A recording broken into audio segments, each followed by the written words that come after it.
What's up guys, Spin Firearms here, and this is another viewer requested video, so I really appreciate it because you guys come up with some awesome ideas for videos, and that means a lot. So if you want to drop more in the comments, if I see it, I will do my best to add it to the list and try and get to it at some point down the line, but I do get a decent amount of requests. But today's request was basically, what are your most accurate carry firearms, right? And accuracy is it's a weird thing when it comes to firearms because a lot of it has to do with the person, but sometimes it does have to do with the firearm.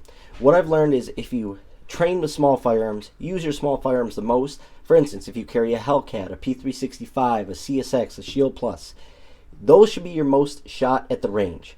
I don't have accuracy problems because I spend a lot of time with smaller handguns. I rarely shoot, my Glock 45. My Glock 45 has one of the lowest round counts out of any pistol that I own. I shoot my Glock 19 a lot just because I love that thing and it's my home defense.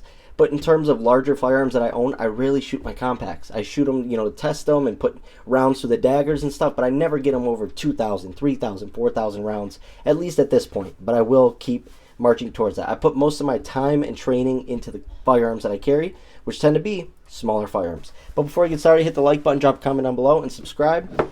And yes, we do have this going off to Springfield Armory. By the time this video comes out, chances are it's already going to be back to me. But this video is going to be made. As you can see, that guide rod is not sitting properly.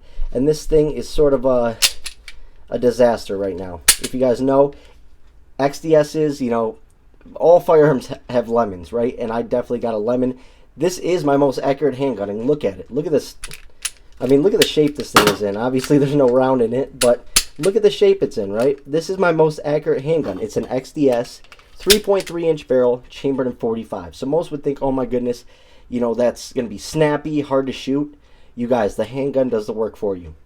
This is the most accurate handgun I own, and it's a single stack in 45 and small as can be. It's just a tack driver, and that's why I carry it. A lot of people always say, oh, that's dumb, it's a single stack.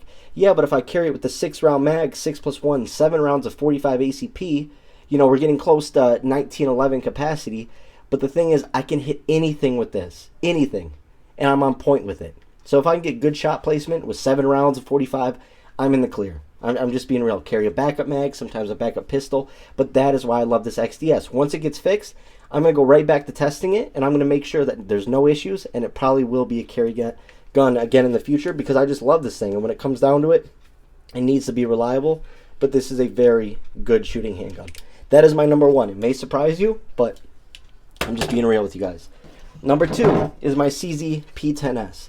From the very first rounds I put through this handgun, I knew it was a tack driver. Without learning the CZ trigger for the P10 series, without learning the overall ergonomics of this handgun, because they do feel decent, but they also feel, there's something just different to it. I don't know what it is, but this thing's a tack driver.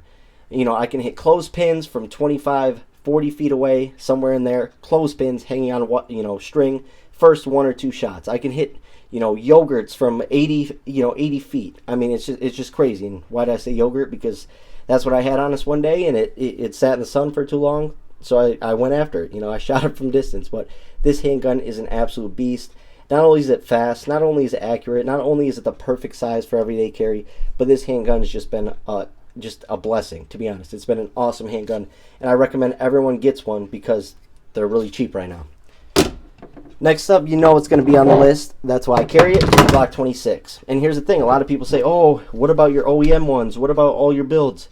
You guys, I shoot these the exact same. And in fact, this build right here, which, is getting a little beat up and stuff like that from carry, but this Alpha Shooting Sports barrel is one of the best barrels I've ever put in a 26. I have about 15 to 20 different brands of Glock 26 barrels, and this Alpha Shooting Sports barrel is honestly, it outperforms my KKM Precision barrel, and I think it does have to do with the barrel, because when I shoot 2 different Glock 26s side to side, same grip, same everything, same base plate, it's the same handgun, just a different barrel, you realize this is a little bit more accurate than the KKM. But when it comes to the OEM, they're pretty similar. So I shoot these both the same, but they're extremely accurate handguns. That's why I always tell people the Glock 26 is one of the smallest fighting pistols in the world. Like, it's a handgun you can still defend yourself with, your family with, anything, because of how thick it is, how well it handles recoil, but it's still very small and concealable in that 10-round OEM flush mag setup. Next up, a lot of people don't like this handgun, but I love it, the CSX from Smith & Wesson. It's fast. I can mag dump this whole thing in a 2-inch grouping in 2 seconds, 13 plus 1, or sorry, 12 plus 1 for 13 rounds in 2.5 seconds. Whole thing. Obviously not from the draw, but from low ready and getting up, all on target. This thing just rips. It handles recoil really well. It has some of the most ergonomic features with that extra backstrap that they send you. I mean, this thing just feels good in the hand, and that's a huge part of shooting. But in terms of accuracy, the CSX has never let me down. Like, some days you have an off day and you go to the range, you're just not shooting good. I've never had an off day with the CSX. Next up, I think everyone knows is going to be on there, the 43X. Glock, I don't care what anyone says, they make good barrels. They make accurate handguns. You just need to learn how to shoot a Glock. You don't just choke up like people think and then go. You know, you sort of fit that grip to your hand. You fit it to your palm swell. You make sure it's in there, and that's how you shoot a Glock, right? But anyways, the Glock 43X is one of my favorite handguns because of how well it feels in the hand, and that's a big part of accuracy, is how good it feels. But to be honest, if they just did a bench test, this thing would probably compete with any other pistol out there. Full sizes, compacts, anything, duty weapons. The Glock 43X is the total package. Next up is going to be the Hellcat. Now, any Hellcat. But the Hellcat Pro does shoot a little bit better than the original Hellcat. Now, I'm thinking about starting some bench tests over here, locking them down, and that way you see pure accuracy. You don't have any influence from people. So that's something I want to do over there. But I've seen a lot of bench tests and actually heard about bench tests with the Hellcat compared to the P365 and to other models as well. And the Hellcat tends to outperform with no outside influences, no outside factors, no human error, nothing. Literally just the handgun performing itself. The Hellcat and the Hellcat Pro barrels tend to be as accurate as can be, and just the overall design is really nice. Now, where people struggle with shooting them is the recoil. That I'm telling you now, it's the recoil. They think it's going to be really snappy, so they're always dipping, and you know, they're trying to fight it before that shot's even let off. The Hellcat, easily one of the most accurate. Now, this is one that really surprised me because I didn't think it would be another small firearm, but the Stoger STR-9 Micro Compact.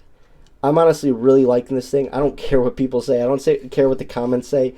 Unless you have one of these, unless you own one, unless you've shot it, unless you've tested it, taken it to the range, held it in your hand, and actually live fired it, you can't speak on it. I'm just being honest with you guys. A lot of people want to talk on the internet because of the internet, and they don't have to face reality. They don't have to face anybody. They can say whatever they want. Own one. Go out and spend the $350 and go shoot it. You'll see what I'm talking about. The Stoger STR-9 MC is one of the most accurate handguns. Stoger makes great barrels, and not only that, the MC comes with a much better, comfortable flat-face trigger, allowing you to be super accurate with a very small, tiny package with awesome capacity. This is the sleeper, I'm telling you. In a year from now, we're going to be talking about this handgun, and everyone's going to be like, oh, it's such a great handgun. I'm like, yep, we were already on that. We've already been testing it. We've already been shooting it. We all know the number one problem with this, though, is aftermarket support. Last but not least, it may surprise you guys, but the Glock 42. This thing just, there's no recoil. It's like shooting a 22. And once again, a Glock barrel, solid as can be. Just Glock parts are made really well, the finish, everything. But the Glock 42, the reason why I love this as a pocket pistol is it's a little bit bigger than the other pocket pistols with very similar capacity except for the LCP Max. But it's just on point. It's just accurate as can be. And when I'm shooting this thing, like I said, there's no recoil. And that's huge for a person's mental when they're shooting. A lot of people get too involved in the recoil. And instead of just letting that handgun, cycle, and, recoil is fine. I know it looks, like if you're going like this, it looks bad. But as long as you're letting that handgun work its way out, there's nothing wrong with just letting that recoil happen. Now, obviously, you want to get better over time. But if you watch me shoot it, there's no recoil because I've shot it so much. It's like this. It barely even moves at all. Same with all my pocket pistols. If you learn to shoot small handguns, even with larger hands, I wear size large gloves, whatever the case may be, you can shoot anything accurately and good. And the Glock 42, I've never had an off day with. Hope you guys enjoyed the video. Let me know your most accurate handguns in the comments. Thanks for watching.